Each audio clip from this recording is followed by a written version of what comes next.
আমরা ছাদ বাগানে সারা বছর যেমনই গাছ করি বা না করি, এই বর্ষাকাল কিন্তু গাছের একটা যৌবন। আর এই বর্ষাকাল কিন্তু গাছ সবচেয়ে বেশি হেসে খেলে সুন্দরভাবে বেড়ে ওঠে এবং এই বর্ষাকালে কিন্তু গাছ নতুন নতুন করে আবার চারা তৈরি হয়। তো এই বর্ষাকালে কিন্তু এই সমস্ত কিছু পাশাপাশি একটা বড় সমস্যা দেখা দেয়, সেটা হচ্ছে বিভিন্ন ধরনের রোগ পোকামাকড় আক্রমণ ঘটে।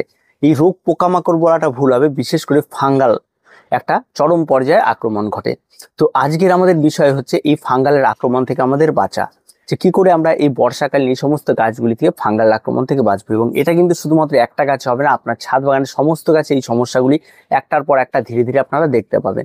তো চলুন পুরো ভিডিওটি স্কিপ না করে আপনারা দেখতে থাকুন, কারণ আপনারা যদি এখানে বাদ দিয়ে দেন তাহলে কিন্তু আপনাদের বড় সমস্যা হবে।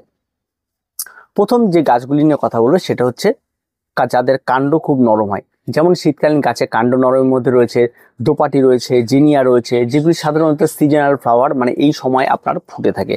এই সমস্ত গাছগুলি সাধারণত দেখা যায় গোড়ায় যদি কোনো কারণবশত জল বেশি হয় বা বৃষ্টির জল যদি বেশি পরিমাণে পড়ে, তাহলে তাদের গোড়াটা অনেক সময় এক ধরনের ফাঙ্গাল আক্রমণ ঘটে এবং পরবর্তীতে গাছটি পচে সম্পূর্ণরূপে গলে যায়।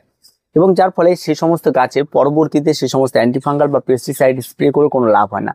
পরবর্তী দেখা যায় সে সমস্ত গাছগুলি যে মিডিয়াটি আমরা ব্যবহার করেছি, সেই মিডিয়াটা ওয়েল ড্রেনেজ না হওয়ার জন্য এই সমস্যাটি হয় এবং সেই সমস্ত মিডিয়াতে প্রচুর পরিমাণে জল ধরে রাখার জন্য এই সমস্যাটি হয়ে থাকে।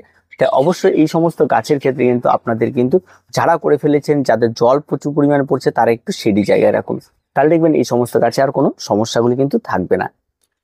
এবং জিনিয়ার ক্ষেত্রেও ঠিক তাই, একই রকম ভাবে সমস্ত গাছের ক্ষেত্রে এই সমস্ত ফাঙ্গাল আক্রমণগুলি ঘটে। আর এই সমস্ত ফাঙ্গাল আক্রমণ থেকে আপনাকে বাঁচতে হলে আপনাকে নিয়মিত অ্যান্টিফাঙ্গাল স্প্রে করে যেতে হবে প্রতিনিয়ত। আর যখনই ফার্স্ট টাইম এই সমস্ত কিছু দেখা যাবে, তখন থেকে গাছে কিন্তু জল দেওয়াটা কিন্তু আপনাকে আটকে দিতে হবে এবং জলটা কম পরিমাণে দিতে হবে। এবার আসি জবা গাছ। যদি আপনারা জবা গাছের দিকে খেয়াল করেন, এই বর্ষাকালে প্রচুর পরিমাণে বৃষ্টিতে এরা খোলা আকাশের নিচে থাকে এবং যার ফলে এর গোড়ায় জল জমতে জমতে একসময় তার গোড়ায় নিমাটোলের জন্ম হয়। আর এই নিমাটোল গাছ থেকে বেরিয়ে আসা নতুন যে রুটগুলি রয়েছে, সেই রুটগুলিকে সম্পূর্ণরূপে ধ্বংস করে দেয়, যার ফলে গাছটি যখন বৃষ্টি পড়ে তখন গাছটি বেশ সতেজ থাকে।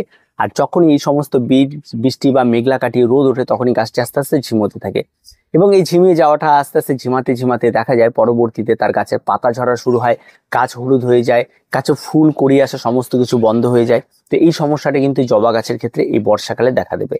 আর তার জন্য যেটা সবচেয়ে গুরুত্বপূর্ণ বিষয় রয়েছে, সেটা আমি আগেও বলেছিলাম, ওয়েল ড্রেনেজ মাটি।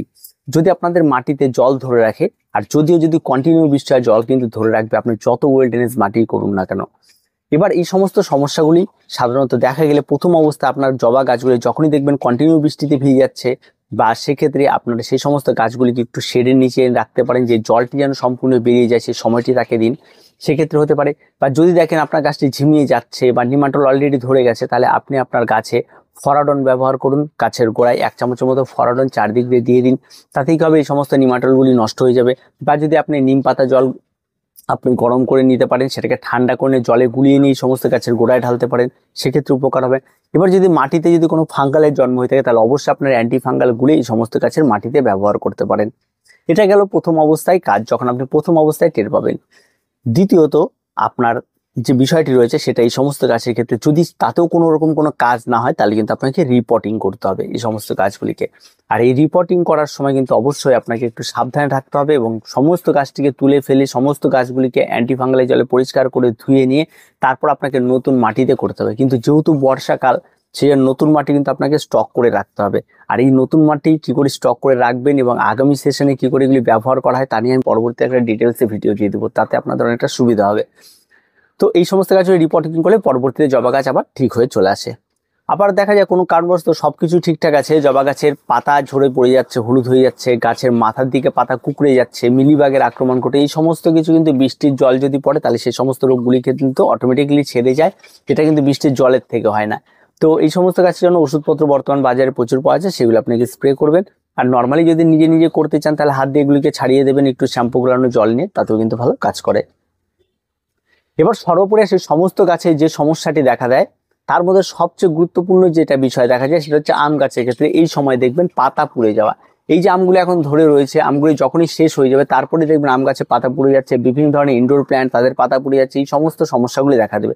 এটা পুড়ে যাওয়ার মূল কারণ যেটা হচ্ছে, সেটা হচ্ছে বৃষ্টির জল, তাতে প্রচুর পরিমাণে খাবার থেকে যায়। কিছু কিছু গাছে যেটাতে খাবার হয়তো প্রয়োজনই পড়ে না, খুব সামান্য, হয়তো কোনো কারণবশত তাতে বৃষ্টির জল পড়ে খাবারটা বেশি হয়ে যায়, সেক্ষেত্রে পুড়ে যায়। তারপর আরো বিষয় থাকে যে কড়া রোদ থাকে, তারপর আবার হঠাৎ করে বৃষ্টি হয় এবং এই ঠান্ডা গরমের ফলেও কিন্তু অনেক সময় গাছের পাতা পুড়ে যায়। তো এই গাছের পাতা পুড়ে যায় এটা একটা বিষয় হচ্ছে। তারপরে হচ্ছে মাটিরও অনেকগুলি কারণ থাকে, সেই সমস্ত কারণের জন্য কিন্তু পুড়ে যেতে পারে। যদি সমস্ত কিছু ঠিক থাকে, মাটি ওয়েল ড্রেনেজ থাকে, তারপরে যদি এই সমস্ত কিছু হয়ে থাকে, তার মানে ভাবে গাছে খাবারেরও অভাব রয়েছে, সেই সমস্ত ক্ষেত্রে কিন্তু গাছে খাবার দিতে হবে। তো এই ছোট্ট ছোট্ট বিষয়গুলি কিন্তু আপনি দেখবেন এই সমস্ত গাছের ক্ষেত্রে হবে। আর কোনো কারণবশত গাছের পাতা যদি মাথার দিক থেকে পুড়ে যায়, তাহলে কিন্তু সেটা কোনো ফাঙ্গালের আক্রমণ ঘটে না, সেই জিনিসটা পুরোপুরি গাছের গোড়ায় জল জমে যাওয়ার জন্য ঘটে। আর একটা বিষয় হচ্ছে কড়া তীব্র দাবদাহের জন্য ঘটে। তো বর্ষাকালেও এমন হয় না যে তা নয়, বর্ষাকালে একসময় বৃষ্টি হয়, পুরো গাছটি ভেজা থাকে, তারপর হঠাৎ করে সকালবেলা রোদ উঠে যে জলগুলি জমে থাকে সেই জলগুলি এত পরিমাণ গরম হয় যে গাছের পাতাটিকে সে সময় সিদ্ধ করে ফেলে বা সে সময় সেখানকার কোষগুলিকে নষ্ট করে ফেলে।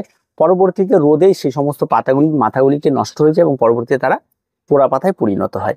তো এই বিষয়গুলি হয়ে থাকে এবং এইগুলি থেকে বাঁচতে হলে অবশ্যই আপনাকে শেডের নিচে রাখতে হবে গাছকে একটু আপনাকে হালকা সিঁড়ি জায়গায় রাখতে হবে। এই ছোট্ট ছোট্ট বিষয়গুলি কিন্তু এই বর্ষাকালে এই সমস্ত বিষয়গুলি কিন্তু আপনাকে মেনে চলতে হবে। যদি মেনে চলেন তাহলে আর কোনো চিন্তা নেই, আর এই সমস্ত বিষয়গুলি হবেই। আর সবসময় অ্যান্টিফাঙ্গাল পেস্টিসাইড স্প্রে করতে হবে এমনটা নাও হতে পারে, যদি আপনি আপনার সঠিক ওয়েতে যদি আপনার বাগান করে থাকেন। আর রোগ পোকামাকড় কিন্তু হবেই বাগানে, এটা কিন্তু কেউ আটকাতে পারবে না। তো আর কিছু বলার নেই, ভিডিওটি এ পর্যন্ত। এই ভিডিওটি ভালো লাগলে অবশ্যই লাইক, শেয়ার এবং কমেন্ট করুন আর চ্যানেলটিকে সাবস্ক্রাইব করে রাখুন।